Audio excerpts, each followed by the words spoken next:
Welcome to the webinar on what is the role of financial sanctions in tackling modern slavery and human trafficking. My name is Thelesklaf. I am the Program Director of the Finance Against Slavery and Trafficking, FAST initiative of the UN University. FAST is a multi-stakeholder program that aims to mobilize the financial sector to end modern slavery and human trafficking in line with the UN Sustainable Development Goals. In 2019, we published a blueprint that contains 30 recommendations of how the financial sector can contribute to this aspect of the SDGs, in particular to target 8.7. One of the recommendations we have come up is to work with the financial sector to effectively implement targeted financial sanctions against traffickers and enslavers. As most of you know, the UN Security Council resolutions may impose targeted financial sanctions against specific individuals or entities identified by the Council as contributing to a particular threat to or breach of international peace and security. This includes sanctions in the context of human rights violations, including those adopted by the Security Council against 6 Libyan human traffickers in 2018. Ladies and gentlemen, dear colleagues, targeted financial sanctions are strong norms, but they are often weakly enforced. Efforts to combat slavery and trafficking are greatly undermined if countries do not freeze the funds or other assets of designated persons and entities quickly and effectively, and use these funds to provide remedy to victims. So far, no significant assets as to the 5 traffickers listed by the UN in 2018 have been identified. Very recently, a few weeks ago, a Transparency International study found significant gaps in capabilities to deny safe haven to sanctioned individuals and entities. The study concluded that even G7 countries, authorities lack information, capacity, and powers to track down proceeds of crime. And many of these barriers have been known for decades. On the other hand, an inappropriate implementation of targeted financial sanctions can also result in unintended consequences, such in disconnecting vulnerable populations from access to finance. We at FAST believe that more can be done in this area, in particular to strengthening cooperation, to enforce international sanctions on traffickers. For example, by establishing a forum for confidential intergovernmental cooperation on sanctions enforcement, or by providing more practical guidance. Today, with the launch of a new commissioned report on the role of TFS in the context of slavery and trafficking, we hope that this event will mark the start of a broader conversation about effective sanctions implementation. I'm very pleased to welcome 2 of the most renowned global experts on sanctions here with us. Dr. Erica Moret, the author of the report that we are going to present today, and Dr. Justine Walker, the Global Head of Sanctions, Compliance and Risk of ACAMS, the Association of Certified Anti-Money Laundering Specialists. As mentioned, our program addresses the financial sector, both the financial institutions as well as the regulators. For that reason, we are very happy to have with us today 2 very experienced experts in both areas.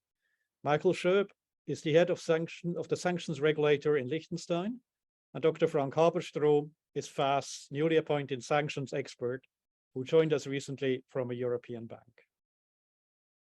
All this work would not be possible without the generous support from our 10 donors, in particular the Foreign Ministry of the Netherlands, who is funding this particular work stream. The interventions of the experts today will be followed by a Q&A session. Kindly submit your questions or comments through the Q&A functionality here in Zoom.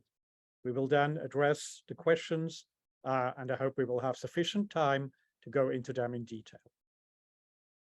I would now like to hand over to Angelique van der Made, Senior Policy Officer of the Dutch Ministry of Foreign Affairs, for her opening remarks. Thank you very much, and hello and welcome everybody.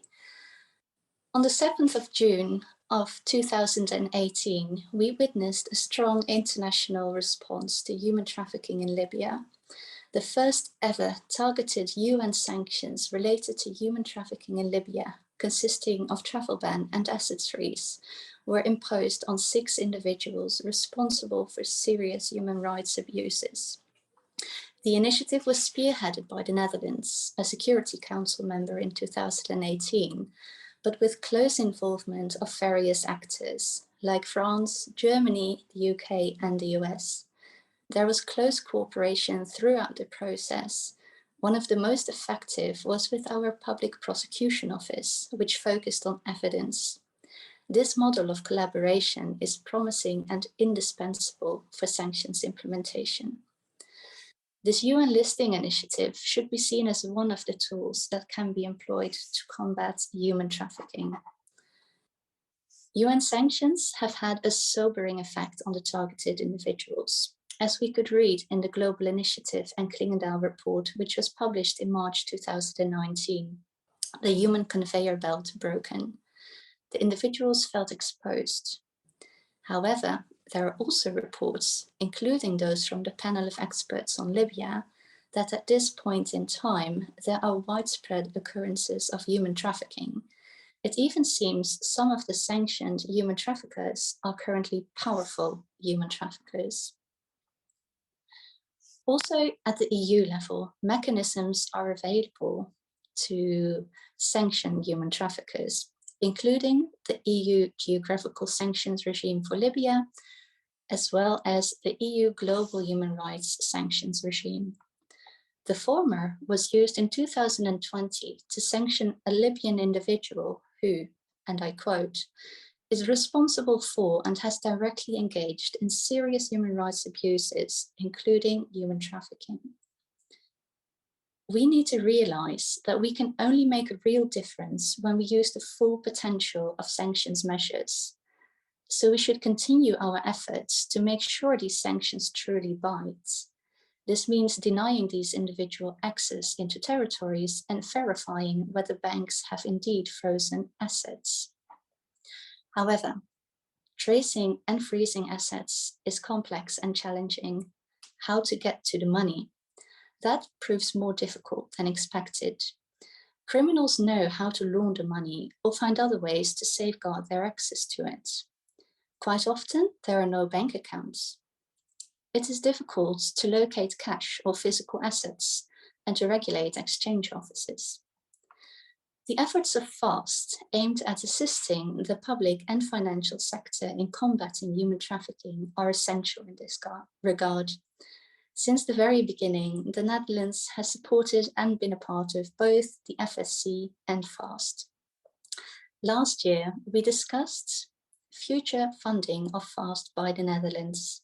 The conversation also focused on sanctions, sanction implementation, and the challenges that are linked to tracing and freezing financial assets. As a result, SAFRI, the Sanctions and Freezing Initiative, was included and became a part of the work of FAST. We appreciate all the work that is being undertaken under SAFRI. The Netherlands sees value in learning more about the role of sanctions in tackling human trafficking, in particular financial sanctions and their implementation. How do we work towards actually freezing this money and overall more effective sanctions implementation? On the 2nd of June this year, the Dutch National Coordinator for Sanctions Compliance and Enforcement, Stef Blok, published his report, which has a broad relevance for sanctions implementation. This report is also available in English. It is a pleasure to be here today, and I look forward to the presentation and discussion during this webinar. Thank you very much.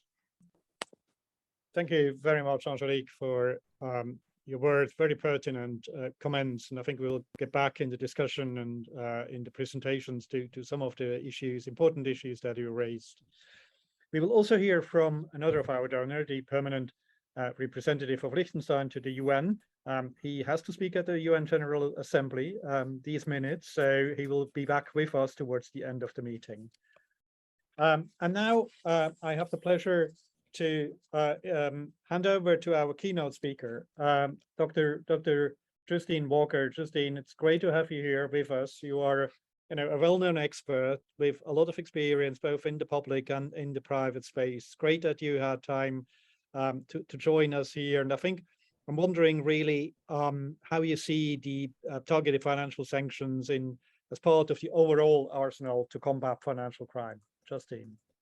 Great. Well, it's a real pleasure to be here. And first of all, can I congratulate Erica and the team on the report? It really is a report which is worthwhile to read, and it sets out some very clear information there. So I just, would really like to acknowledge that up front. What I really want to do is look at the role of sanctions in combating financial crime. And I know I'm going to touch on some compliance implementation aspects, but Frank will give you a more detailed aspect around that. And Erica will obviously talk to the report. But I think by way of context, let's just sort of look at where we're at. And what I would say is, the overall sanctions landscape has just evolved considerably in recent years. And really what I want to do here is touch upon just a few aspects which are really relevant for today's discussion. And sorry, I'm just actually putting on my watch so that I do actually keep to time. So look, let's start with some context. Sanctions, have really traditionally been viewed as that primary, as a foreign policy tool. They are an attractive option to policymakers as a sort of alternative to military action. And, really, I think we all know this, but I think it's just helpful just to say a couple of basics. Those imposing sanctions, we can look at it through the UN lens, through the Security Council. We could look at it at the multilateral regional aspect, whether they're EU sanctions, African Union. We are seeing a number of regional frameworks developing, or clearly we see the majority of sanctions coming forwards at the unilateral level. So whether that's the US, Canada, Australia, the UK, Japan, that unilateral level is really important. Sometimes that happens in harmony, sometimes it happens in isolation. But underpinning this, there tends to be three primary uses around deterrence, prevention, and punishment. And, broadly, that's how governments look at this and the industry look at this.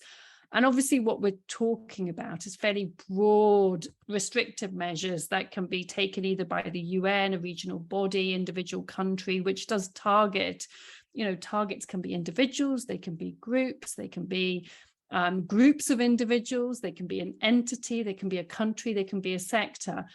And there is just this huge range of sanctions that can be applied: travel bans, diplomatic restrictions, asset freezes, restrictions on trade, capital market restrictions, insurance, outright embargoes, prohibitions around use of a country's currency or financial sanction or financial system.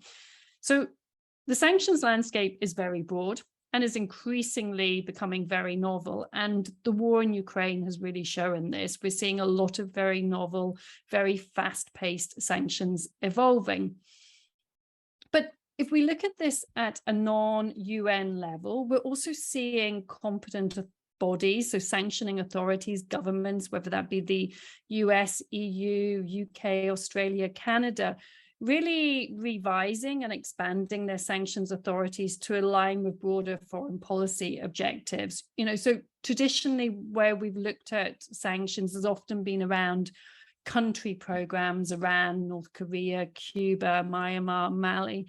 So all programs which have been associated very specifically with counterterrorism, transnational organized crime, or a specific conflict. However, that is starting to evolve, and what we're seeing is a much broader use of sanctions across what we call horizontal sanctions regimes. So human rights, corruption, chemical, biological weapons, environmental concerns, cyber.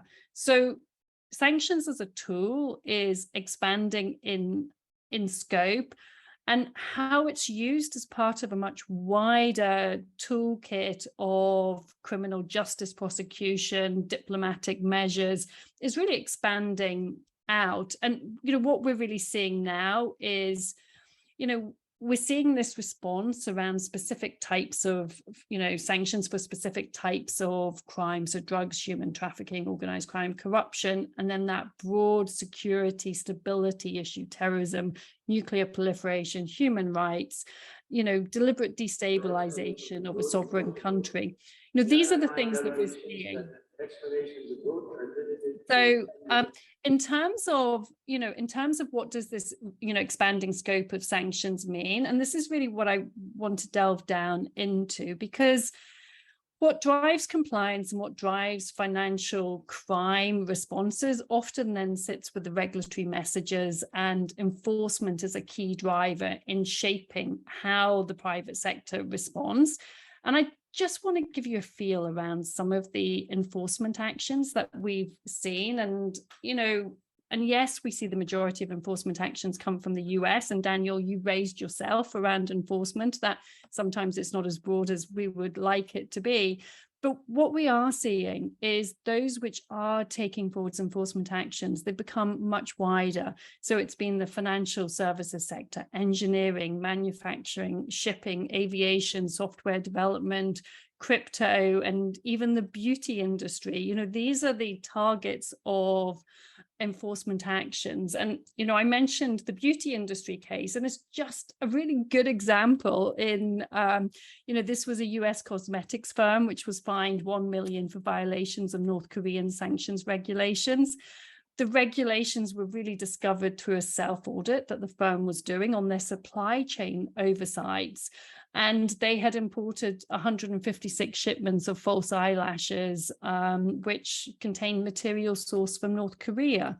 And these type of enforcement actions really do shape thinking, and they really do also look at where we can see some of the lessons learned.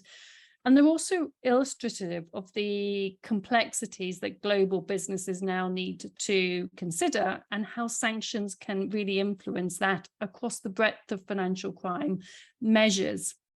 So, if we're looking at modern slavery, supply chain aspects, high-risk sectors, where goods are coming from, this is all feeding into people's approach around human rights concern, new forced labor requirements, and indeed wider ESG type of considerations. And, a couple of statistics here, 2021, OFAC penalties were nearly 21 million, roughly equivalent to 2020. But, 2019 was the really big one where we saw over 1 billion in penalties. And these penalties were, set across 30 public enforcement actions, but importantly, nearly 2/3 of them were directed at entities that were not financial institutions. So this is important for us to consider when we're looking at sanctions, and we're looking at how can we use sanctions to shape thinking and shape compliance. So, and also who is the target of sanctions? So again, I'm just going to draw on the 2019 figures, but the US figures there, we had 300 individuals were actually designated, so were sanctioned, 350 entities, 60 vessels, and 6 aircrafts. I'm not going to try and do the figures for 2022 because the situation has been so chaotic and has been changing by the minute. But the key point here I really want to bring out is the diversification of sanctions types and the types of designations we see. So that first year of the Biden administration, and this is kind of like reflective from others who are imposing sanctions as well, we saw roughly 50% of sanction designations were country specific, so Belarus, Burma, China, Russia, whereas the other 50% were really around GLOMAG, so human rights sanctions, cyber sanctions, terrorism, sort of organized crime type of sanctions. So we're seeing sanctions being used in a very, very broad way. And so what does this really mean for compliance? When industry starts to look at this, then we start to see sort of that whole emphasis around, well, how do you assess risk? And then people start to think about it. They start to look at their controls, they start to look at their testing and audit. But in the last 2 minutes, I really just want to talk around, some of the complexity of this, because, sanctions are very much easier said than done.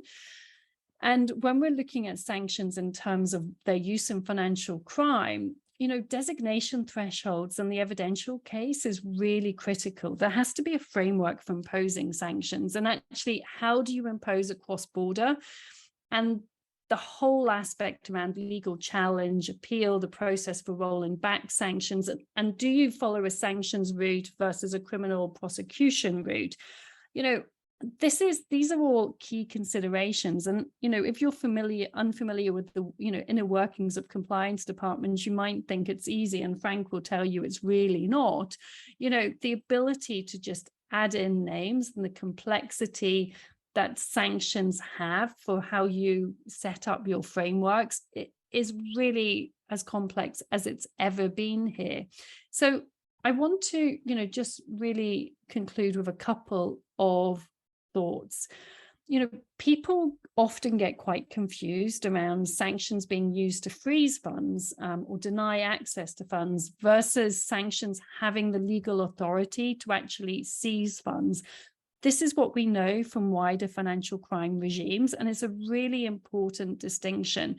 And if we look at misappropriation of state asset regimes, so where those in power have been charged with stealing state assets, there's often this immediate expectation that you can seize the assets and then you can repatriate them back to the country where they've been stolen from. But the reality is actually really complex. And so this is why, the lessons learned from financial crime are really important for this discussion. So we have to really look at how do we take the lessons from financial crime and how can they be applied to modern slavery and human trafficking? Erica is clearly going to set that out and talk to that. But there's a few thoughts I just want to leave you with. First of all, for human trafficking, modern slavery, some of the response will be perfectly able to draw upon organized crime elements, some human rights, some corruption, some forced labor, and even some country-specific aspects. But at the moment, what we're seeing in terms of this being a financial crime risk is that it's a real patchwork of a response. And I think that patchwork response can be really problematic. So there's a few questions from my side in looking at how we've dealt with terrorism, organized crime, human rights, corruption. The first is, do we need a universal regime specifically on forced labor and human trafficking? Or can we ensure it fits within other regimes? What I would also say is where we see forced labor, human rights, corruption regimes in existence at the moment, they can be very different across jurisdictions, and that can really make the use of sanctions very weak in some instances because you can't impose sanctions. And I really, to me, the big thing here and the big opportunity is around targeting supply chains, particularly in the context of modern day slavery. We're seeing a lot of emphasis being put into this at the moment around targeting the goods. So the US forced labor bill, which has come out at the moment and came into law last month, has really made everybody sit up and look at their supply chains, look at where goods are coming from, actually start to think about forced labor. There's a lot of lessons there which could be fed into a wider regime.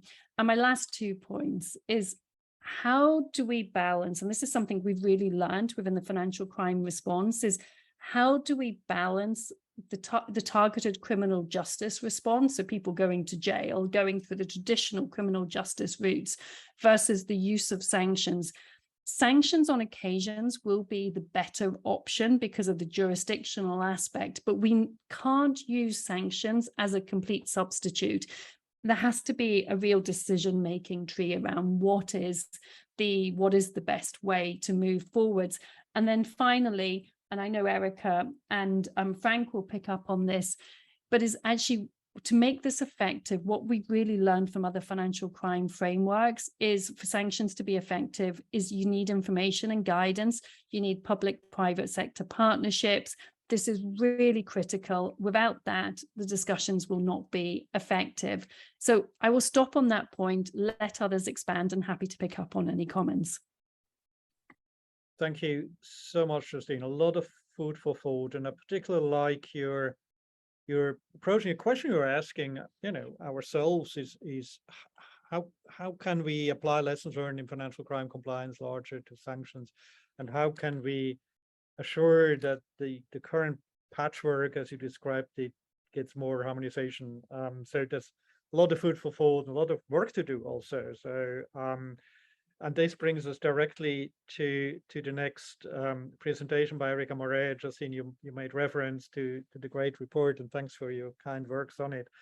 It's now a huge pleasure to hand over to Dr. Erica Moret, who worked with us on that report, who is the author of the report. We have greatly benefited from Erica's experience, expertise, and network. The Center for Policy Research here, where Frank and I are working, have both worked with Erica previously and will continue to do so. So without further ado, Erica, we're very curious. Let me just try to share here for the webinar participants the cover page of the report that is now available. I'll put the link in the chat in a second. You should all have received the report 2 days ago, but in case you haven't seen that email, you can download the report also right away. Erica, without further ado, over to you.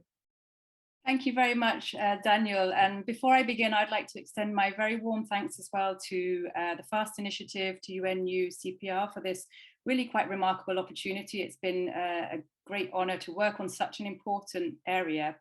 And also many thanks to the other panelists, to Justine, to Angelique, and to the funders as well for being here today and contributing in such a eloquent and constructive way. It's really very much appreciated. So I'll begin this by saying that when Daniel and colleagues first approached me about working on this report, I was really quite intrigued, because I've been working now for maybe something like 20 years on sanctions. And what I often enjoy doing is working on some of the new frontiers that sanctions are seeking to tackle in terms of international foreign and security policy challenges, and also very much working with policymakers as well in the EU, Swiss government, the US, Canada, and so on, in terms of some of the unintended consequences of sanctions as well. And that's how I've known and got to work with Justine as well over the years. And what really struck me was that there is very, very little published on this area so far, be it in the academic literature, among government and policy reports. So we really don't know much about the link between sanctions and modern slavery, human trafficking. And that's actually quite intriguing in itself, because what we see elsewhere, as Justine has already said, is that the use of sanctions by many actors around the world, be it governments, regional organizations, and international organizations, has really exploded across the board in a number of levels, and they're being used to tackle a growing range of different types of challenges. So what's quite interesting here is that its use has not been quite so developed in this particular area. So in this report, we sought to find out why, what has been done so far, and what could be done. And in doing so, what we try to do is think about some of the lessons that have been learned elsewhere in some 60, 70 years of sanctions scholarship, to derive some potential lessons on effectiveness and impacts and ways of mitigating some unintended consequences. So without further ado, I will share my screen. I hope it will work. Here we are. Hopefully you can see that. Is that visible for you? Maybe yes. Yes, we can. Wonderful. I'm just trying to close this screen. Ah, here we go. Okay, and I'll close this. Okay, I had everything open.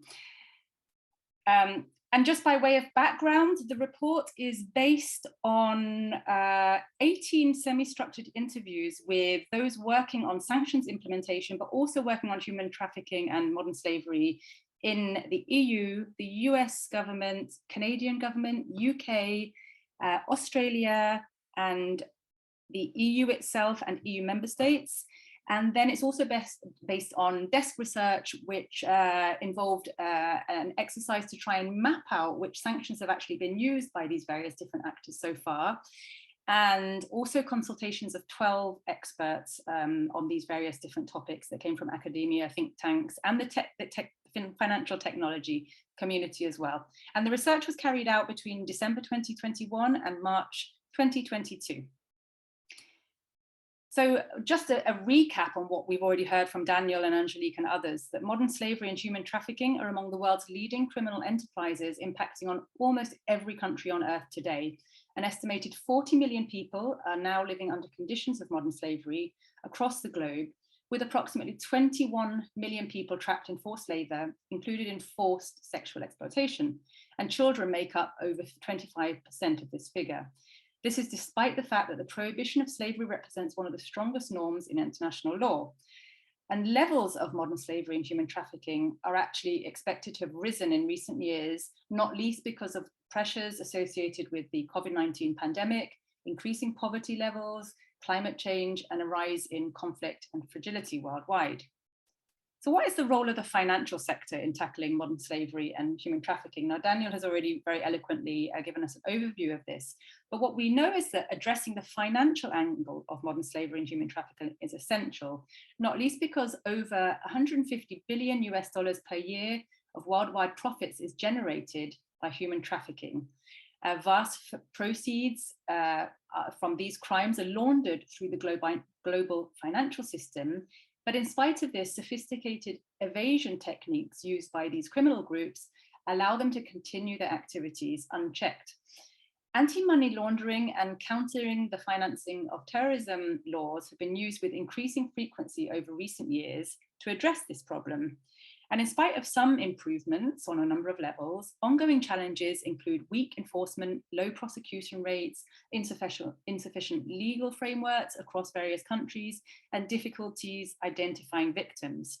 And what we see as well is some of the problems that you see in criminal networks elsewhere is that how do you know that the measures you're taking are actually shutting down networks, or are they actually just displacing them elsewhere?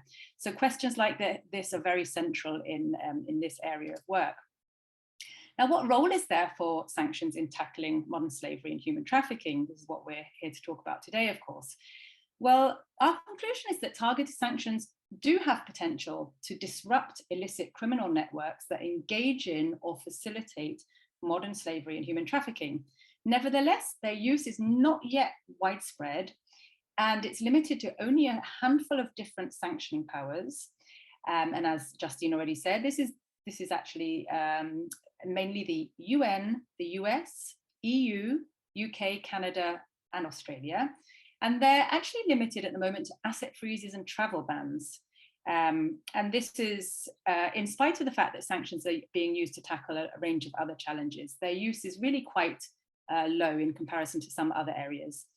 There's patchy coverage where the areas of modern slavery and human trafficking are covered in either country-based or thematic regimes, such as human rights regimes or horizontal regimes, as Justine put it. But there aren't currently any outright thematic or horizontal sanctions regimes that are used for the express purpose of tackling modern slavery or human trafficking.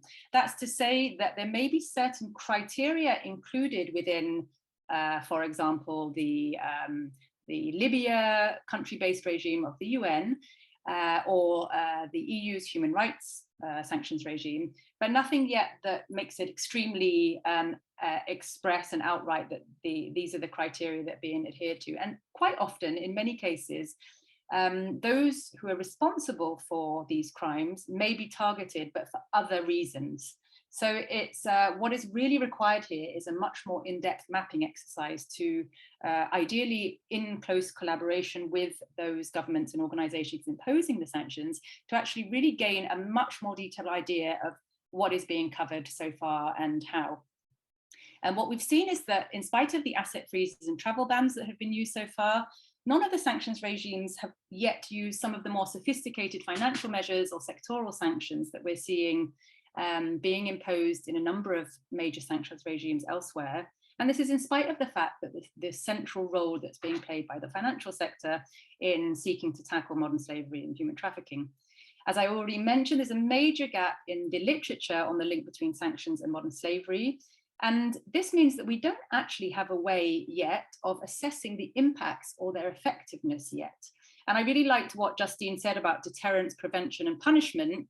What I'm going to start using that actually, if I may, because what we tend to do, some of us at least in the sanctions world, is we talk about things like coercion, constraints, and signaling. There's different ways of looking at the impacts and effectiveness of the sanctions.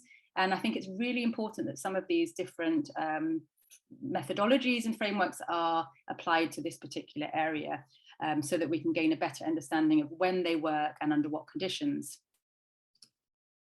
So some of the key findings on the UN sanctions in tackling modern slavery and human trafficking. So what the conclusion is of our report is that sanctions are not currently central to the UN Security Council's approach on modern slavery and human trafficking, and the strategy underlying the use of sanctions to tackle this particular area isn't clearly communicated at present. The UN employs a small number of listings, I'm going to run through these in the next slide, under a variety of different mechanisms and listing criteria. So it's really quite a complicated task to pull them all together. Only certain aspects of modern slavery or human trafficking may be mentioned. It could be forced labor, it could be the use of child soldiers and so on. And sometimes they're not always the actual reason for the designation. Often they're included under broader umbrella terms.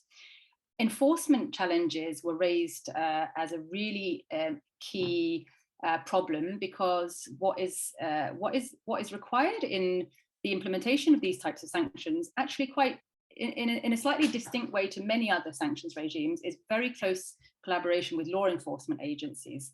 And as Justine already said, there is precedent for this on a number of levels, but it's not necessarily the core of the experience in some of the sanctioning powers at the moment.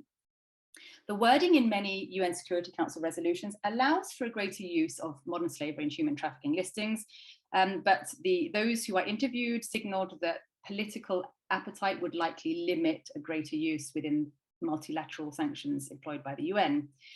As such, we may draw to the conclusion that new sanctions in the UN framework may only be likely at the current stage under the existing sanctions regimes, in terms of the country-based and thematic regimes that exist against targets in Africa, Middle East, including Central Africa under the counterterrorism regimes and in relation to DPRK, and also would be limited in relation to the core aims of the UN Security Council in relation to peace and security. So we're really likely to see these kinds of sanctions in the future relating to those involved in fueling conflicts, funding conflicts, and so on. What we've seen elsewhere is that autonomous or unilateral sanctions, that's to say sanctions employed outside of the UN context, can actually spur the adoption of UN sanctions in many cases. And so this is something we might also see happening in the future.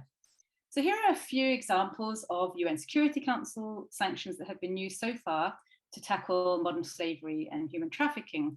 Angelique already mentioned the Libya regime. There's also some measures in place in relation to Mali, the DRC, CAR, South Sudan, and in relation to some counterterrorism sanctions linked to ISIL and Boko Haram. Now let's turn to the US sanctions to tackle this area. The US is currently the most prolific user of sanctions to address modern slavery and human trafficking. And these are sanctions that supplement UN measures, as well as those that are adopted completely separately from multilateral sanctions. The US cites the tackling of modern slavery and human trafficking as a national security priority, but it doesn't yet communicate, like the UN, how sanctions are actually being used or should be used in this wider area. So that's something that's really lacking at the moment.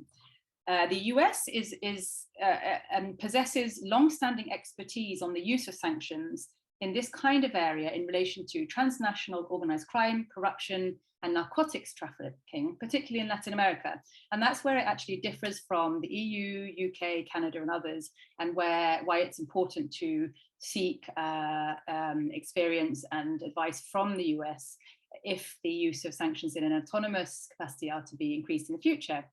The US, of course, enforces its sanctions much more assertively than other actors via OFAC in the US Treasury. And it also works very closely with law enforcement agencies in these particular areas. Like the UN, current listings are spread across a mixture of country-based and thematic or horizontal sanctions regimes, and also included under broader umbrella terms. What we see, of course, is that the US's sanctions to tackle these issues is much broader in reach than that of the UN. And those who are familiar with US sanctions predict that their future use is likely to be concentrated under the thematic human rights and transnational organized crime sanctions regimes. So that's an area to watch.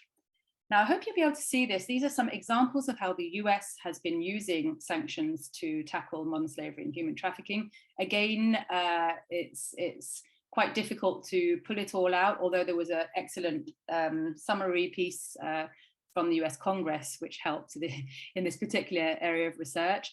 So through country-based sanctions regimes that contain human trafficking related designation criteria, this is included in the cases of Mali, Burundi, CAR, DRC, Mali, I've said that already, Somalia, South Sudan, and a number of other countries. And you can see here it relates to a number of different aspects. So trafficking in persons, recruitment or use of child soldiers, through a declaration that slavery represents the national security and foreign policy threat, and in relation to forced labor.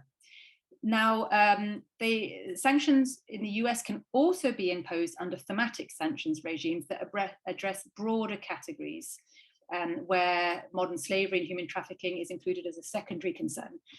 This includes, as I've said already, in relation to drug trafficking, corruption, certain acts of violence, and organized crime, as well as in relation to terrorism and non-state armed group activities. And here we have the examples of recruitment and use of child soldiers and sexual slavery. And finally, under the area of human rights. Then, although they're not termed sanctions per se by the US government, other similar measures that we should take account of here are the conditional withholding of certain types of humanitarian assistance and the use of import controls in relation to supply chains that feature modern slavery and human trafficking.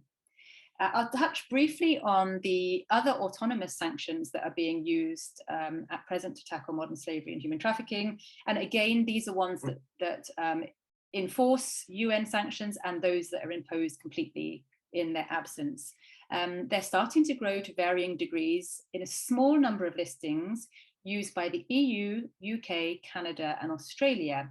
And this is largely so far through the new thematic human rights sanctions regimes, and sometimes under some of the country-based listings. Those interviews suggested that further scope for inclusion could be through the recently formed corruption sanctions regimes of the UK, Canada, and Australia, and not the EU. But EU developments on the mandatory human rights and environmental due diligence legislation on firms, as well as debates around the adoption of an EU import ban on goods produced by forced labour, are areas that could allow the EU to exert more action in these particular areas. And a final point here is that the efficacy or effectiveness of these measures could be increased through close and more formalized coordination between autonomous sanctioning powers. And this is everything from the planning to the enforcement, to the monitoring, to the evaluation of their impacts, as well as unintended consequences. So I'm going to start concluding here with a number of recommendations. Now, this was really a pilot study to lay out where the big gaps were and what needs to be done next. So some of our recommendations focused on what could be done by the research community going forward. First of all is a really detailed mapping of all types of sanctions engaged in this area. And this could lead ideally to a repository of relevant publications, projects, initiatives, and other resources, and that would be useful for policymakers and other experts. And it could also allow for the establishment of a research network of experts working on modern slavery and human trafficking sanctions. It doesn't currently exist. Also, what would be very valuable would be the development of methodology and the conducting of research to assess the impacts and effectiveness of existing measures in place. And here we could borrow from some of the methodologies developed elsewhere that have assessed certain sanctions regimes in recent years. Something that Justine mentioned, and I think is incredibly important, is to here capture lessons from financial crime, especially experiences in the US, and also investigate the implementation and enforcement challenges with these different actors around the world. It's all very well to design and adopt the sanctions, but what if they can't be enforced? They won't have much of an impact. Really important here is that we also forge a closer understanding of the role of other policy tools in this area. Now, this could be everything from referrals to legal tribunals, mediation, policing, border force controls, trade agreements, and so on. And also what we see in other areas, such as flows of illicit weapons, is the role that could be played by experts, and here in this particular instance in survivor organizations, to help identify modern slavery and human trafficking network activities and financial flows. Something I think is really important we keep in mind here is how to avoid a de-risking vicious cycle. And again, Justine alluded to this.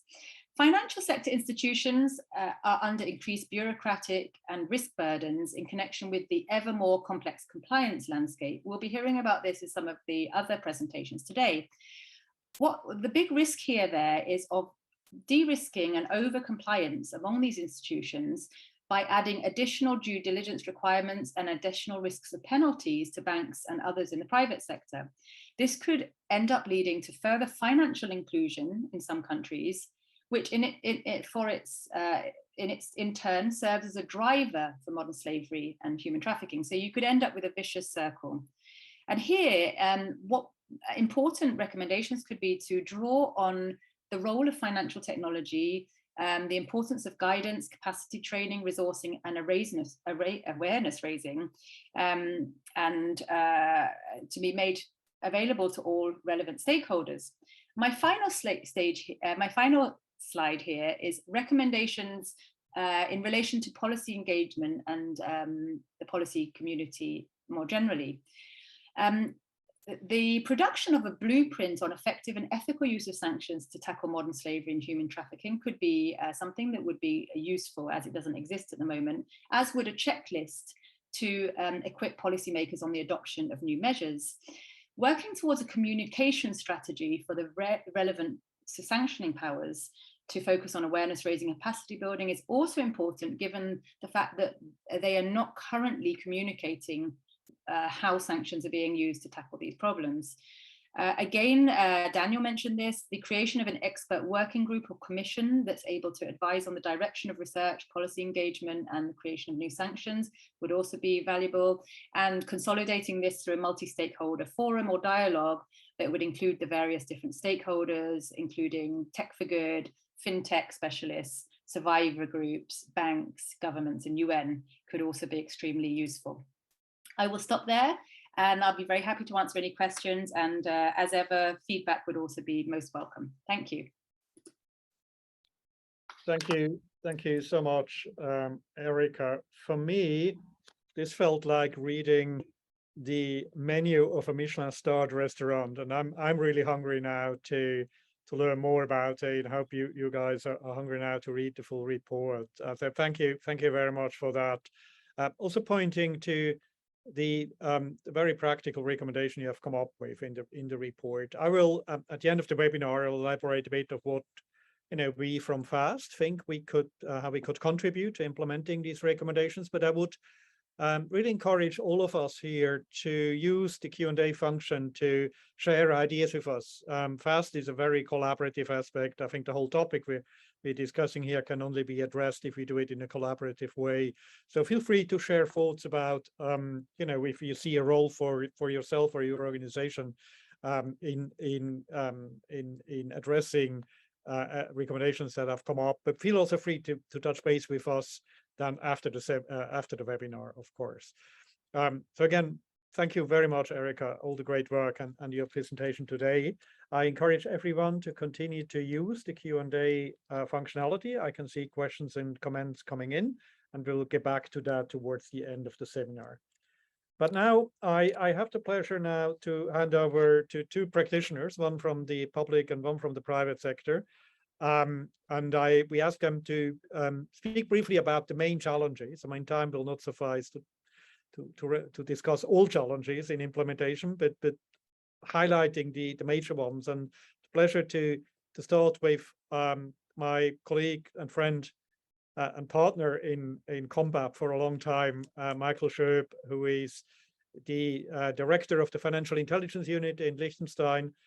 And the FIU in Liechtenstein is also responsible for sanctions implementation, one of the few countries who have chosen to combine the two aspects. And maybe that's an indirect and partial response to something Justine has come up in asking to see more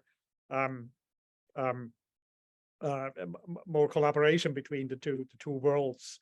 So that's maybe, Michael, you are the impersonation of that thought. Without further ado, Michael, the floor is yours. Thank you very much, Daniel. Thank you very much, everyone. Yeah, you took it away. We're basically an FIU that also is the Sanctions Enforcement Authority of Liechtenstein. But maybe let me start with some thoughts or just a short overview on the work of the FIU. So our FIU was established back in 2003 as an administrative type of FIU, which means that we're neither a law enforcement agency nor a supervisory body. So therefore, we're primarily in charge of analyzing cases that are brought to our attention by reporting entities, law enforcement agencies, other counterparts national-wise, or then partner FIUs from other countries. In the course of the analysis of cases, we collect information from reporting entities such as bank, trust and company service providers, virtual asset service providers, insurance undertakings, asset managers, lawyers, casinos, dealers in precious metals. So more or less everyone that is offering or conducting financial businesses in the broadest sense. We're not limited in receiving information, but we're also empowered to request information from them.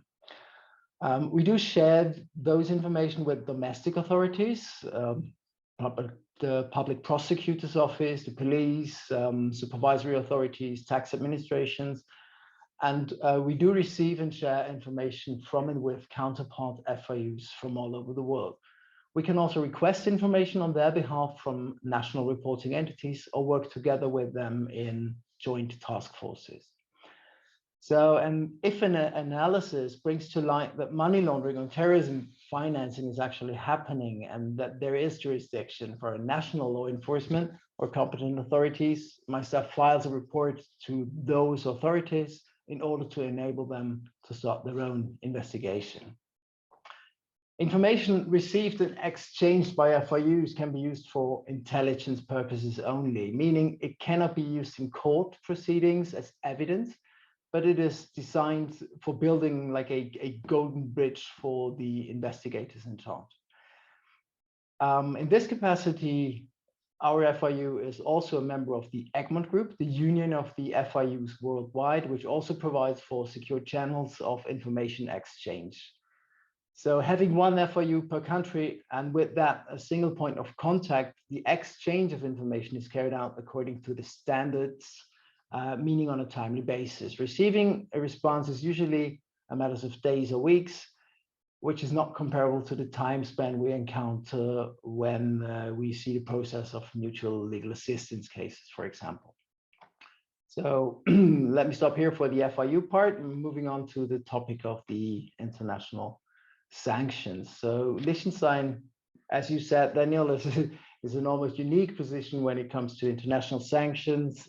On the one hand, we are an FIU and the Sanctions Enforcement Authority. On the other hand, we're in a customs treaty with our neighbor Switzerland. So the impact of this treaty for Liechtenstein authorities includes the responsibility and competence of the Swiss authorities for all matters related to the import and export of physical goods into and out of the boundaries of Liechtenstein and Switzerland. So we're in close cooperation with them. So when we implemented the law on international sanctions, we had to take this into consideration. And in practice, this meant that Liechtenstein had to find a way to deal with this circumstance and to designate a national authority to exchange information with the Swiss colleagues and to handle the financial part of those trade-related questions. The decision was taken to task the national FIU with those matters. And as you might imagine, this move did not exactly please the FIU in the first place, but it soon turned out to be a very good decision from my point of view. The FIU was very well equipped to understand the specifics of financial components of the trade deal that were carried out. And this combination of the Swiss authorities' know-how on goods combined with our thorough understanding of the FIU topics leads to an ideal approach when analyzing the facts of a possible sanctions case or sanctions evasion or exposure. So our legal framework distinguishes between the supervisory authority for sanctions and the enforcement authorities. There are several enforcement authorities, of course. We do have like the land registry, passport office, or then the financial intelligence unit that is tasked with the actual enforcement of it. The efforts in this area have led to the constitution of a national task force under the leadership of the FIU. This makes the FIU the single point of contact for all the Liechtenstein authorities and the private undertakings. Above this, the FIU also serves as the national focal point for its international counterparts. In this capacity, the FIU holds all powers to request information from all residents in Liechtenstein. This is not limited to financial institutions. It even has the power to conduct house searches together with the national police in order to seize documents or materials. The FIU is also empowered to share and obtain information with its international counterparts, and this is actually where it gets tricky. So being an FIU, we are very much used to the exchange of information with our counterparts. The FIU channels are quite sophisticated, and the modus operandi, so to speak, the rules to the exchange are agreed on and laid down in the Egmont principles. Over the years, we encountered several difficulties while trying to figure out who might be the corresponding partner in the cases of international sanctions. So with our direct neighbor, Switzerland, and the other main partners, it was always very clear. Also, whenever we dealt with international sanctions that had an access to criminal activity, there was the possibility of obtaining additional information via the FIU channels. So they are reserved for money laundering, terrorism, finance, and predicate offense. Frankly, quite often sanctions are just one aspect of a complex situation that also involves allegations of bribery or organized crime. But talking about targeted financial sanctions brings us in a situation where we, after an initial analysis and due to the international aspect of those situations, have to reach out to other international counterparts. In practice, there are several well-known partner authorities, especially in neighboring countries. But we also come across cases where we have or had to reach out to countries via diplomatic channels in order to first identify the correct point of contact. This is often a quite cumbersome and time-consuming way, and even if you happen to reach a contact, it might turn out to be a partner that is not tasked with the matter at hand. It means in practice, you lose precious time in sensitive and urgent cases. Once a contact is established, you are encountering the topic of the security of the exchange of information. Unlike the FIU system, no such system exists amongst sanctions enforcement authorities. So you have to choose. Can information be exchanged via diplomatic channels? Do you have to meet in person? Are there other means of data exchange considered appropriate, fast, and secure? Are memorandums of understandings needed? Is the legal basis designed for those kinds of activity. And yeah, over the last couple of months, as you might imagine, we had lots of opportunities to meet new colleagues. But this is an inspiring but really an exhausting process. However, being an FIU, as well as being tasked with the enforcement of international sanctions, carries many advantages with regards to the operational aspects of this challenge. Well, having a team at hand that is experienced in the analysis of money laundering, terrorism financing situation is very effective when it comes to recognizing and preventing possible evasion of international sanctions. This is even more the case if your team consists of money laundering experts with a focus on financial senses, and therefore it is very accustomed to analyze complex networks that do serve the purpose of funneling money through so-called shell companies with bank accounts all over the world. The analysis of typologies that help to evade sanction benefits from the experience we gained from the TCSP business, as well as the use of new technologies, for example, the exchange of virtual assets by virtual asset service providers, the practices of dealers in precious metals, and the role that gold can play in a situation where it's no longer possible to make use of existing banking relationships. One of the most important findings of our analytical work is that the mechanisms for laundering money are comparable to those used in evading sanctions. So this know-how must be available to authorities that handle the enforcement and the supervision of sanctions regimes, as well as the private sector that is subject to that legislation.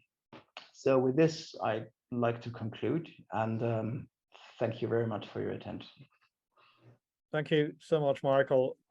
These are very pertinent points you're raising, and it seems to me that the current international framework or international cooperation framework between sanctions enforcement authorities is quite embryonic, and maybe where we were 25 years ago in financial intelligence. So I'll speak to that at the end, but I think we can learn a lot of what happened in that part of the world and apply it then also in the context of sanctions, because quite obviously sanction evader, individuals or entities targeted by sanctions and their cronies will exploit these challenges that we have in international cooperation.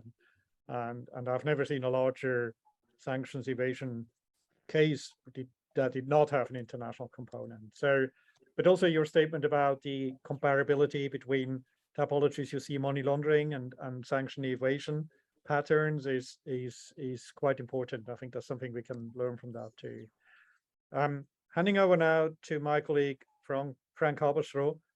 Frank, as I mentioned, has joined us very recently on the 1st of July. So I think it's your first public appearance with your new hat on. Yes. So welcome officially to FAST once again.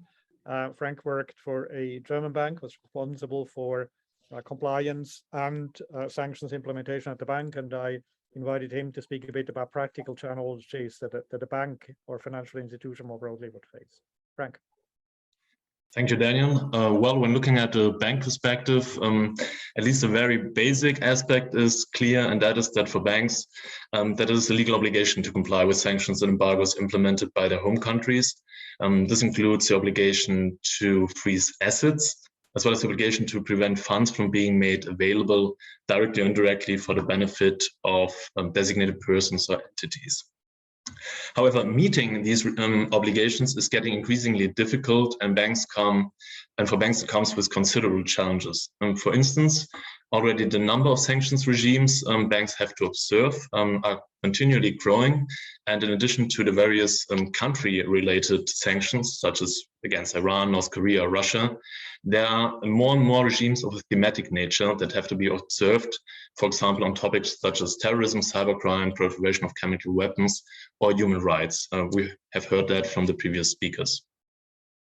At the same time, the amount of scrutiny that is required by each and every one of these individual sanctions regimes cannot be compared to the standard of such regimes a decade ago, because they have become far more complex, legally speaking, and specific in their fields of application. And for a bank, this means that it must regularly check very carefully whether a specific transaction can be carried out or not.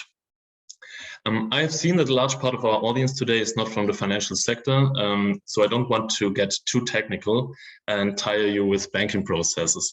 But I can't overlook them entirely, and therefore I'd like to focus on one banking service specifically that clearly illustrates the challenges the banks might face with regards to sanctions implementation, and that's the so-called correspondent banking business. What is correspondent banking? Well, in a nutshell, if you want to transfer money to a friend of yours in a third country, usually that doesn't happen directly from your account to his or hers, but instead the transaction is transferred through a chain of intermediary financial institutions. And as a customer, you might not notice that because it happens in the background. Banks, however, they notice it because they receive a commission for each transaction they forward that way. And the whole process, this global correspondent banking network, is totally automated, and some banks process several million transactions every day that way. But what if such a transaction originates from a sanctioned individual, or sanctioned individual is the beneficiary of it? Banks have to make sure that this transaction doesn't take place because of the mentioned prohibition of funds. The problem is that to monitor if a sanctioned person is involved can't be done totally automated. So it's possible with the monitoring system to search for certain names and terms, but someone has to verify if it is a real hit or if it might, for example, only be a mere case of erroneous name identity. And now imagine that you have to monitor individuals like Chinese official Yanseng Wang, who is sanctioned by the United States, UK, Canada, and the European Union for his involvement in the labor exploitation of Uyghurs and members of other Muslim ethnic minorities in the cotton fields of Xinjiang. Wang happens to be the most common surname in the world, with more than 100 million people sharing it. So every time there's a Wang in a Swift message, and as well as the first name, but also abbreviations or alternative spellings of it, it is detected by the monitoring system and someone has to check it. And this really adds up. And the majority of the transactions will, of course, have nothing, well, no connection to the person looked for. And Mr. Wang is only one of many sanctioned persons that cause and trigger such irrelevant hits. As a result, banks have to maintain large departments where people click through irrelevant transactions all the day. And this is, of course, a very expensive thing to do. Now, China, with all its business people named Wang that do legitimate business, is a big market that few banks will want to abandon. But imagine that you have a comparable screening effort with small economies where there are little correspondent banking activity or only transactions of smaller volumes. Then at some point, banks will have to consider whether the staff and IT costs they have of processing the relevant hits are still in proportion to the revenue they might generate with the commissions for forwarding these transactions. The result is that larger banks in particular increasingly terminate correspondent banking relationships with such countries, and in consequence, businesses and the population of these countries are increasingly cut off from the international market because they can only order international payments with difficulty or at a very high cost. Then there's a related problem for banks that's not much talked about, but it's certainly there, and that's the staff issue. Who is going to do this monitoring job? We are talking about a very repetitive and tedious activity that someone has to do 8 hours a day, 5 days a week. And the person who is willing to do that, however, must at the same time be able to recognize the one relevant transaction, understand and investigate the context, and then make a correct decision according to the current applicable sanctions law. So the nature of the activity and the required professional profile and background simply do not really fit together, and it's extremely difficult to have and retain qualified employees. At the same time, a qualified assessment is absolutely necessary, because simply saying that in case of doubt, one would rather not carry out a transaction is only possible to a very limited extent. And that's because correspondent banking is ultimately a service agreement between two banks, and the next bank in the forwarding chain is basically contractually required to forward the transaction unless there are legal reasons not to do so. And if the relevant person is not a sanctioned one, or the sanction allows the specific form of transaction, then there is not such legal reason, and the transaction must be carried out. If a bank fails to do so, the consequence can be that it might face contractual penalties or damage claims, which can be considerable, especially when we talk about business-to-business transactions, where delays in bank transfers can cost real money. It gets even more complicated if the person concerned is actually sanctioned, but not by the national sanctions regime, but by that of a third country. Basically, foreign sanctions law is irrelevant as being the law of a third country, and the transaction must be carried out due to the contractual obligation mentioned. However, there are sanctions regimes such as the US sanctions against Iran, North Korea, Russia, and that require banks in third countries to observe them as well. And if a bank failed to do so, they themselves can be sanctioned by the US, which equals to a death sentence for an internationally active bank. So banks might decide to prefer to avoid that and simply pay the contractual fines instead. However, and this brings me to the end, banks in many jurisdictions are not even given the freedom to choose the lesser of two evils and to comply with these US sanctions and simply pay the fines of the contract. More and more countries, as well as the European Union, have adopted so-called blocking laws, which prohibit compliance with foreign sanctions law and potentially impose fines if a bank does so. So for a bank, this is a lose-lose-lose situation. In such cases, they are always sanctioned or fined by someone, and on top of that, there's a contractual penalty. So of course, this reinforces the aforementioned effect of de-risking even more, because it encourages banks to withdraw completely from certain countries in order to avoid being confronted with such situations in the first place. And the victims of this interplay of failed multilateralism and sanctions and practical challenges faced by banks are, as mentioned, our world's most vulnerable. So in addition to possible questions, I'm really looking forward to your thoughts on how we could address this systemic problem. Thank you very much. Thank you so much, Frank. The FAST initiative in itself is considered as a public-private partnership, and while we have high expectations on the financial sector to contribute to the SDGs, we always try to bring in financial sector perspectives, and I think with you we have that now also within our team, and your very practical work is really highlighting what the issues are on top of those that have already been mentioned. So thank you very much for that, and I think that again triggers follow-up discussions and activities on our end and more broadly. With that, I now see our friend and partner, Christian Wenaweser. Christian is the permanent representative of the Principality of Liechtenstein to the UN. He's also, if I may say so, one of the founding fathers of the FAST initiative.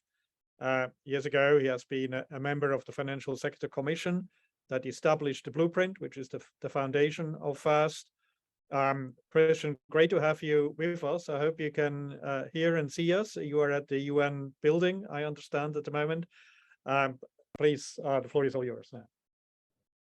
Yes, thank you, Daniel, and thanks everybody really in this call. It's a slightly hectic day for me, so I've been a bit in and out, but it's a real pleasure to be here, and it was a real pleasure in particular to read the executive summary of the report. That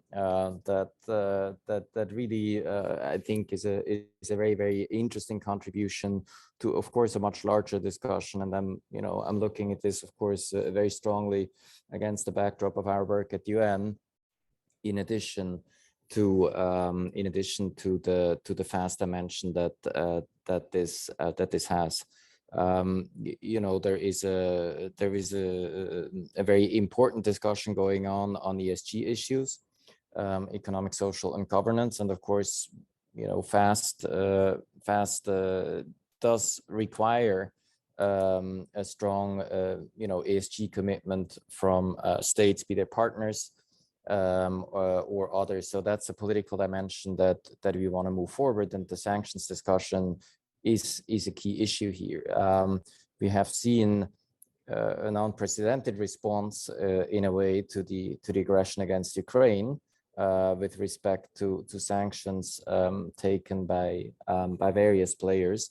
And we certainly hope that this can be translated into other areas, not only conflicts, but also thematic issues.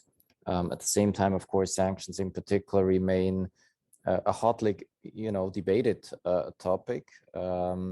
Certainly here at the United Nations, there are, of course, the Security Council sanctions that have been discussed also as part of this conversation, that are imposed in not that many cases, and that for some of our partners are the only legitimate sanctions. We, of course, as many others, do believe that sanction measures by other entities, including the European Union, but also unilateral sanctions, can be a very good tool. The issue that has brought this to our attention here, in particular in the context of trafficking, was the situation in Libya, and I know our Dutch colleagues, of course, have taken a very strong special interest in the issue of sanctions in the context of the FAST initiative, and it's one of the pillars we really need to move forward. And the report that has been produced and discussed here is a really great contribution to this. So I want to thank everybody in this call, and you in particular, and your team, Daniel. And it's a pleasure to be here. Thanks a lot, Christian, and thanks for also the ongoing support of the Ministry of Foreign Affairs of Liechtenstein for our program. So with that, we can now move to the Q&A session. So we have 10 minutes left, and please think of questions or comments you would like to make.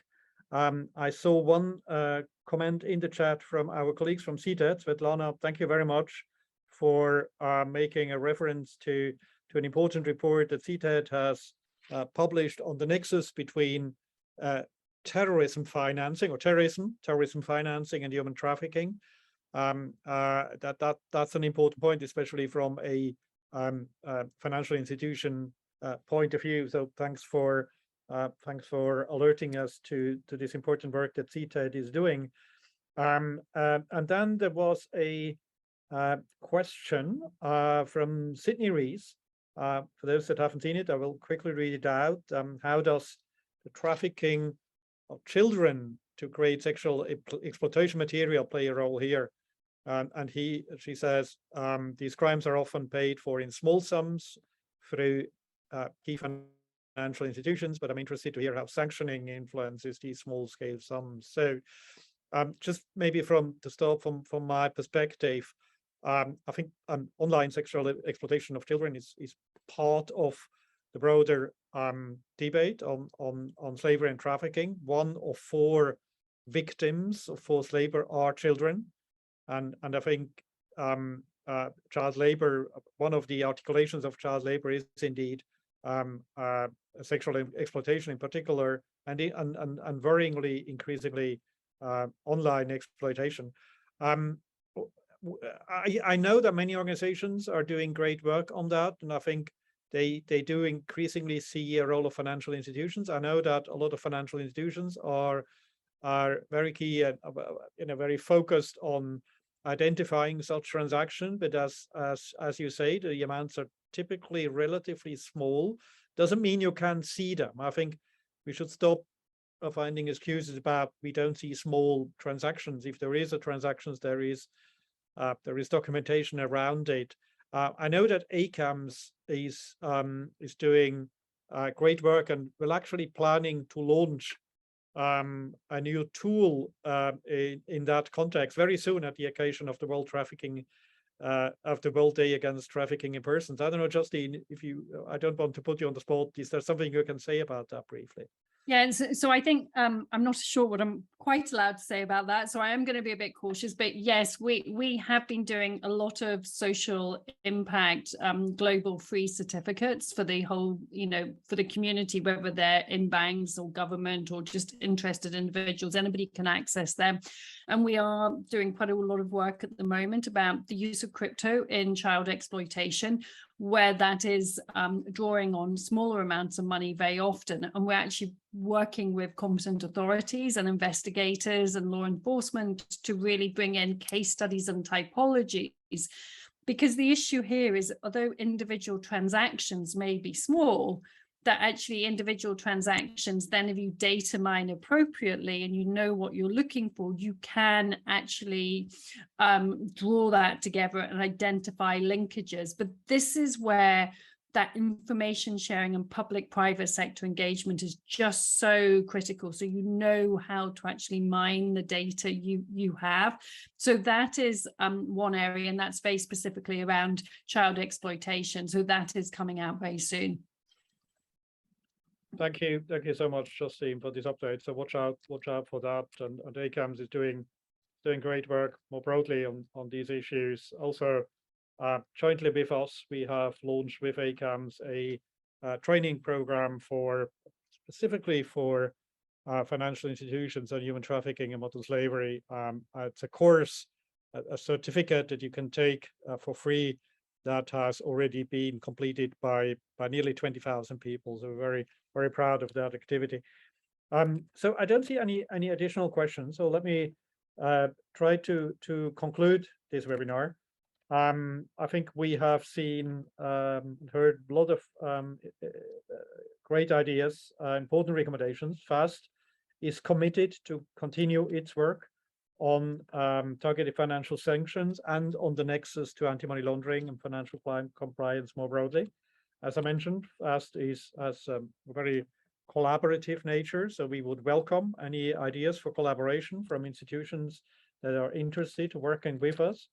From our end, I think where we can contribute with the resources that we have, in particular, that's not an exhaustive list, but to highlight a few ideas that we will come up in the future is certainly the strengthening of this network and the strengthening of coordination mechanisms. This is for me a pertinent need between sanctions enforcement authorities, and where we can also bring in the private sector. I mean, this idea of public-private partnership has really provided good results and tangible outcomes in anti-money laundering, and I don't see a reason why this should not also happen in sanctions enforcement. I think we also heard clearly from various speakers the need for more guidance and training. I heard patchwork, I heard patchy, that up. I think the report that Erica has provided is providing a great basis for clarifying the patchwork, but there's more work that needs to be done, as Erica has set out, in terms of guidance, but also of training. We at FAST, we have become observer to the Egmont group, and we have engaged on a program for training for financial intelligence units, and I think we could really very well build in elements of targeted financial sanctions into that training as well. So where FIUs are usually not directly tasked with sanction implementation, as Michael has set out, there is a huge potential for collaboration between them domestically and internationally.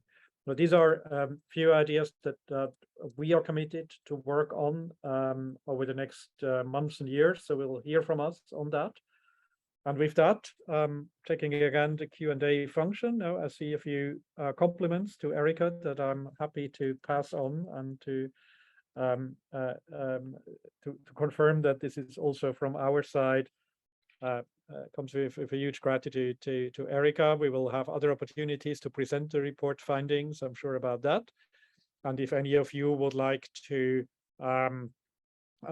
bring us into your work, and hear us, this is available. Just touch base with us. We'll be happy to consider how we can make our resources and our work available to others too.